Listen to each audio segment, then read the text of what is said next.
If I don't wake up on time and scan this barcode on my fridge, I lose $5. Since it's easy to blow off workouts when I'm alone, I meet someone over Zoom for accountability. And to make sure I go to bed on time, my computer bricks itself every night at 8:30 p.m. With ADHD and insomnia, I used to struggle to follow through on my intentions.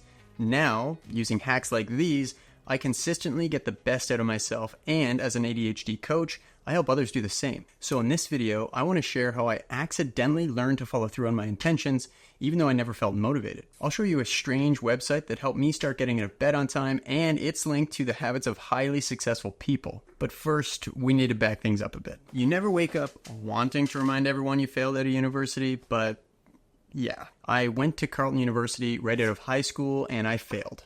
Hard. The problem was I didn't feel motivated. My attention was being pulled everywhere, I skipped class for video games, and I scrolled social media instead of studying.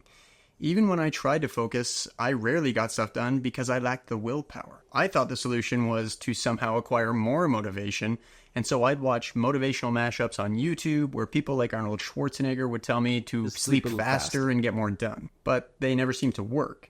After failing for years, I got kicked out of the program and was later diagnosed with ADHD. In fact, some researchers even call ADHD motivation deficit disorder. So in a sense, I was right. The problem was a lack of motivation, but it turns out I was wrong about the solution.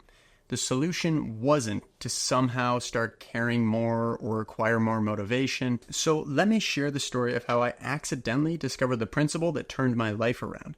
And it all starts with my simple struggle to get out of bed on time each morning. Every night, I would go to bed frustrated after another day of underachievement, hoping to rise early and somehow turn things around. But nothing ever changed. I would lay awake for hours trying to fall asleep, and then in the morning, I would just turn off my alarm and go back to bed, later to wake up groggy and behind. The cycle would just repeat. I realized I had to try something different, so I started setting multiple alarms. It's something I'd seen others do. But whenever morning came, I just wouldn't care. I just wanted more sleep. So whenever that first alarm went off, I would just turn them all off and go back to bed. It felt like the morning version of me cared about a completely different set of things than the night version of me. I was starting to reach a breaking point, so I asked what turned out to be a very important question.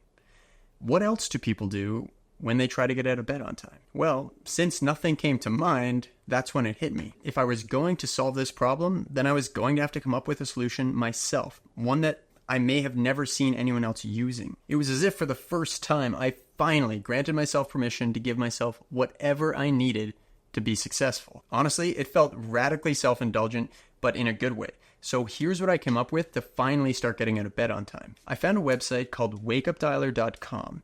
And this website lets you schedule a free digital wake-up call to whatever phone number you want. And I scheduled one to come into the landline of my house at 5:05 in the morning. Then I set my normal iPhone alarm to 5:03, and it played out like this.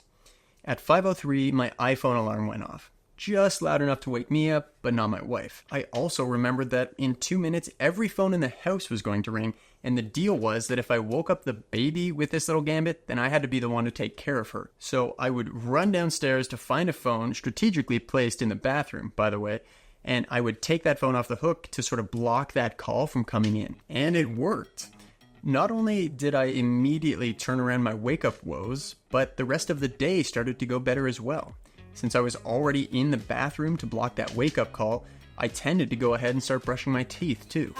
This was a drastic, long-lasting, overnight change that happened all because I finally gave myself permission to do whatever I needed to do to be successful. In fact, even though we later moved and we no longer had a landline, I continue to use a variation of this strategy to this day. I now use an app which will actually take my money if I don't get out of bed on time, and I'll cover this in a future video, but don't worry, if that sounds too intense for now, then you might want to take a look at my guide to the best free apps to optimize your morning routine. You can check that out via the link in the description below. Here's what I want you to take away from this video. You might not need such extreme strategies to follow through on your intentions, but then again, what if you do? Extreme strategies work because they don't depend on our fickle motivation. So ask yourself, what would guarantee that you follow through on something? Just give yourself whatever you need in order to succeed. Many clients I coach with ADHD resist using tools or strategies like this because they think they're weird. They want to somehow focus and follow through just like everyone else. And sadly, those clients often never turn things around because they just won't give themselves permission to use whatever tools they need. The bad news is we just need what we need.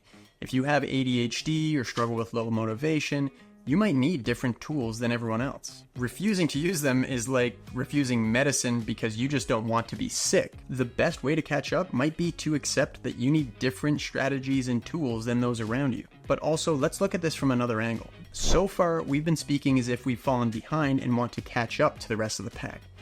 But let's face it, none of us aspire to simply be average, to be in the middle of that group, and average strategies can only yield average results. But highly successful people often use strange or eccentric strategies. Ben Stiller dunks his head in ice water to wake up. Barack Obama wore only blue or gray suits during his presidency to avoid decision fatigue. And Andrew Huberman locks his phone in his car or has even thrown it on his roof to avoid distraction. These people aren't successful simply because they tried harder than everyone else. What really makes the difference is that they're the ones willing to adopt seemingly bizarre or eccentric strategies to get there. Maybe you haven't given yourself permission yet, so I'm giving it to you. Try engaging in radical self-indulgence. Give yourself whatever you need in order to be successful. This doesn't mean giving yourself whatever you feel you need to be successful. For example, if it feels like you can't apply to jobs until your house is perfectly organized, I'm not at all endorsing that. So instead of asking what you feel you need to get started, ask what would almost guarantee you get started no matter how you felt.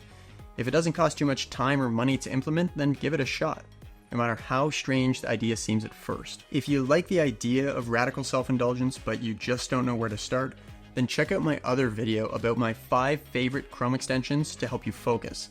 And if you'd like to see a few of the best apps to dial in your morning routine, then don't forget to grab the free guide from the description below. You may be just a few small changes from making optimal feel easy, so why struggle? Hope you enjoyed the video, and I'll see you in the next one.